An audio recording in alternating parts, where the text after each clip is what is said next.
Oval racing is one of the UK's most beloved motorsports. It's a truly fan-centred and personal sport that is welcoming and enjoyed by thousands across the country. So how easy would it be for a rookie with no racing experience to jump into the most brutal class that oval racing offers? Back to basics, banger racing. This discipline only has a few rules. There are no crashing into the driver's side door and no hitting a stationary car against the track's barriers. It's the first car across the line wins, but to win can be by any means necessary. Yeah, it's very intimidating. There's a lot of very good drivers here, lots of very nice looking cars. This is my weapon of choice, the little Fiesta. Very kindly renting it from a guy over in Ipswich.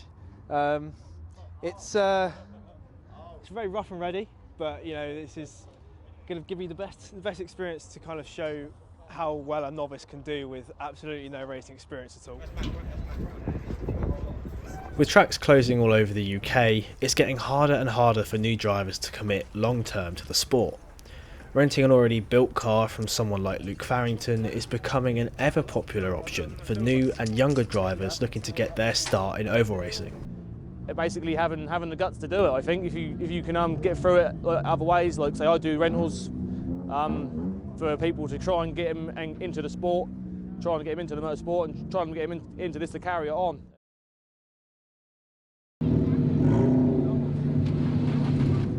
Sitting in my small little Ford Fiesta looking around at all these other bigger drivers in bigger, heavier cars was absolutely terrifying. It's comparable to looking down a gun sight at your enemy. The racing really was going to be more like a war zone than a motor race. My legs had turned to jelly and my breathing was all over the place, but before I could even think about any of that, it was time to put my foot down for race number 1.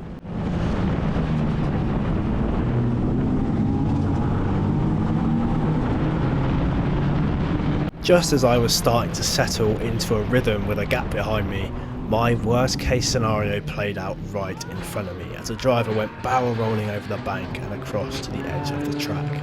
And they're let loose for 12 laps of action. 71. We got a rollover already. Look at that car bouncing about up there.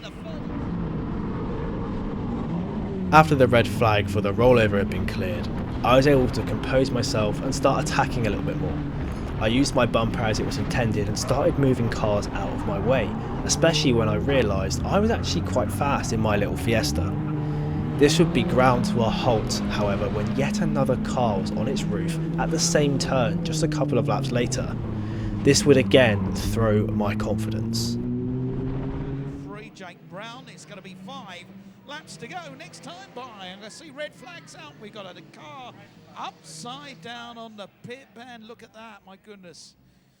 Joining the upside down club here at Yarmouth. Once the race eventually got back underway for the second time, I was able to take the checkered flag and headed straight back to the pits to survey the damage to my car.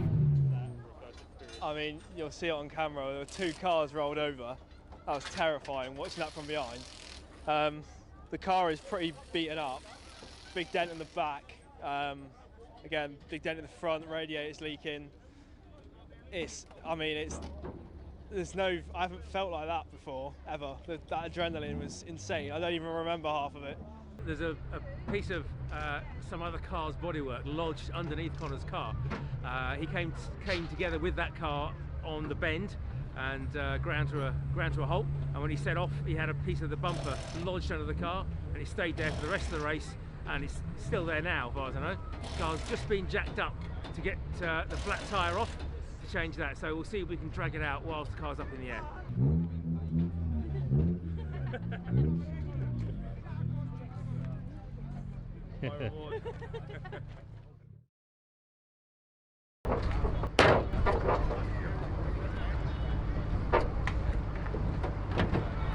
Two of the cars I was involved with in that first race had broken suspension arms and flat tyres, an accolade I was awarded with by my mechanics who were watching on in that period of the race where my confidence was starting to grow.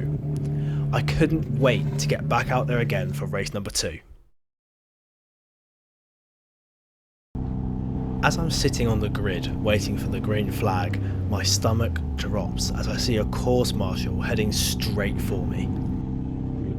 That GoPro? Yeah. If you hit that, it's not going to hit you in the face, is it? No, it's all good. So after that very convincing defence of the GoPro being on my helmet, race 2 was underway, and almost immediately I got stuck and boxed in with a few of the other cars.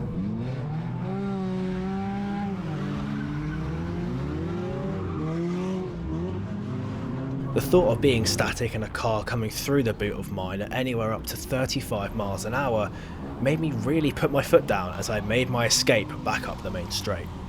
But just a few laps later, the races stopped due to a car's engine being on fire. I got a front row seat for that drama. The driver thankfully made his exit with no problems at all, and the race was allowed to continue. But not for very long.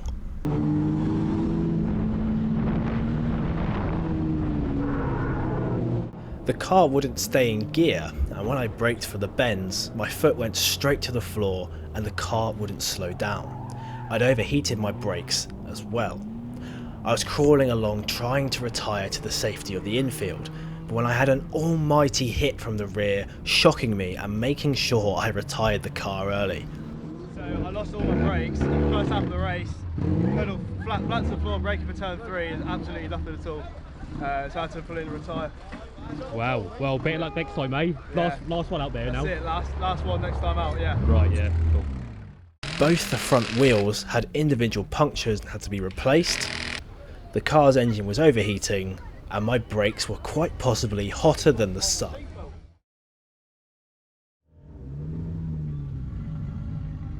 Heading into the final race of the day, I was already quite nervous again. I was achy and very tired from the 2 races I'd already done. I was very anxious. After a fairly nervous start, the worst possible thing happened.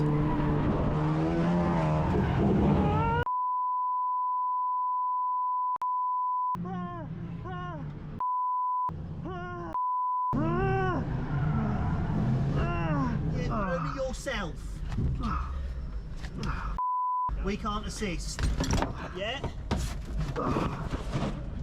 Right. Climb through. Are you okay?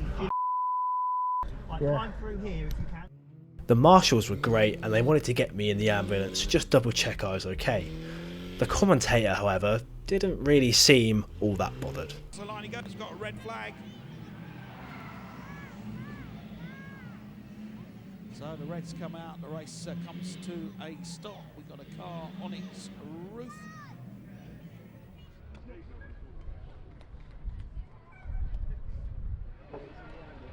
I was perfectly okay. The roll case did its job and the belt's nice and tight to my body, holding me into the seat.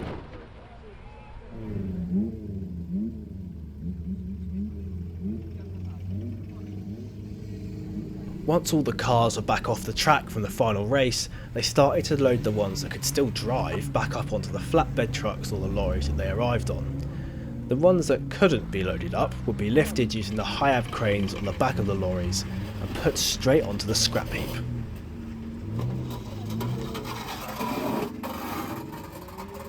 A very kind marshal drove my battered and beaten Fiesta back from the track for me, and Luke, who we heard from earlier, told me that the car would be straightened out and rented to someone else the following weekend. A statement I was not expecting to hear, having been upside down in it 20 minutes prior.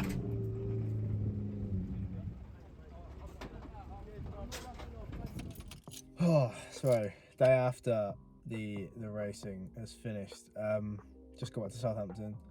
Just dropped all my stuff off to the dry cleaners, my race suit, my helmet, that sort of thing, to get it all clean and fresh. It's gonna be put in storage for a little while now. I won't have to use it for a while. The big thing that I've learned from this weekend is confidence, because going into something like that with no experience was quite terrifying. And as soon as I kind of got my feet, I started to do fairly well. I think I was in the top half of the field a lot of the time. In the final, but just when I had my roll, I was actually running in 5th. Out of I think 22 cars that started the final. So considering that a lot of those people have been doing it for decades, I'm really happy with it. I think I did really well. Overall, I'm really happy with how it went. Doing this was something that was so far away from me a year ago, with finances and all of that. But getting the push to do it for this project was something that I really needed, and it was something I really needed for me coming the end of a pretty hard year. So this has been the greatest experience of university for me, making this film and having this kind of unreal experience of being able to actually be the star of the race, if you like, the one of the drivers. So if you're watching this and you've got something that you want to chase, it's in a similar vein to that. Just honestly do it, because you won't regret it.